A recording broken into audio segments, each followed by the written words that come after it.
We did it again, episode 6, everybody, of Mini Chats with me, Ludwig. And in today's episode, we're going to be discussing improvisation for beginners.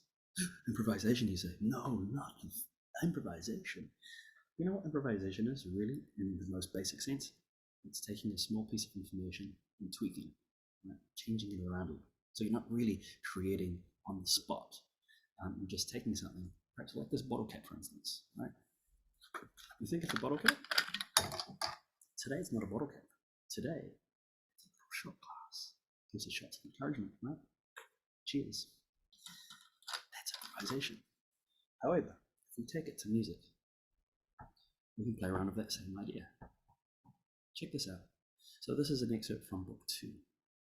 By now the student in this chapter understands middle C and G. In this first exercise, they're just going to sit on G and play it how many times? 1, 2, 3, 4, 5, 6, 7. 7 times. 1, 2, 3, 4, 5, 6, 7. Pretty straightforward so far? Cool. They also now understand how to move up and down by step. Alright, little opus to the police siren. Now, with all that information, I create in this here, it's a little section called jam time. So the instruction is to use the line below. We're going to draw 6 notes beginning on the line or just above. There's a very clear instruction, right? They're like, okay, now I have a line. They're going to draw on the notes. And they could either all just be on the line, like what they saw in the beginning, or we can change it up a little. Now, what I would suggest before even drawing it in is just have them improvise on the spot, but give them some very clear parameters. So we can say, Stephen, I'd like you to play 7 notes.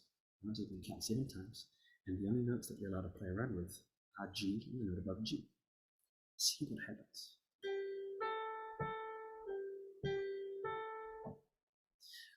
They might decide just to stay on one note. They might decide to stay back and go back and forth.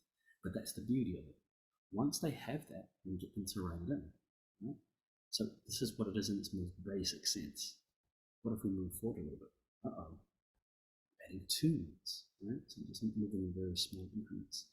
And so now they understand where the G is, and we just climb up 2 steps.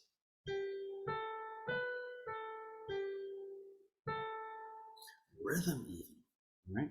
So we have 2 ingredients. They're going to climb up 2 steps, and they have rhythm. Make it very clear that they understand these concepts first, right? Before having them improvise. So if we go down to jam time, you guessed it, the same thing. You use these 2 lines, draw 6 notes around the note G, and you can add in some rhythm. Once again, before they start writing it in, just have them play around. Okay then, Simon, go ahead and play for me 6 notes. You can play either G or the 2 notes that are above it, and have some of them held for 2 beats, and have some of them held for 1. See what happens.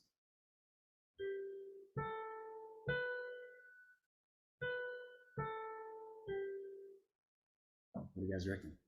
So that's just a little snippet of what you guys can do with improvisation. And it can be done with any scale. You might want to just begin on the white keys, but the most important thing, first of all, give them very clear instruction of the notes that they can use. If you're giving them rhythm, give them also very clear instruction on whether they're holding it for 1 beat or 2 beats. Let them improvise first, and then once that's done, have them draw it out. Alright, join me again in next week's episode. We're going to continue discussing how we're going to improve on our improv. Alright, have an amazing day. Keep creating. And see you soon. Cheers.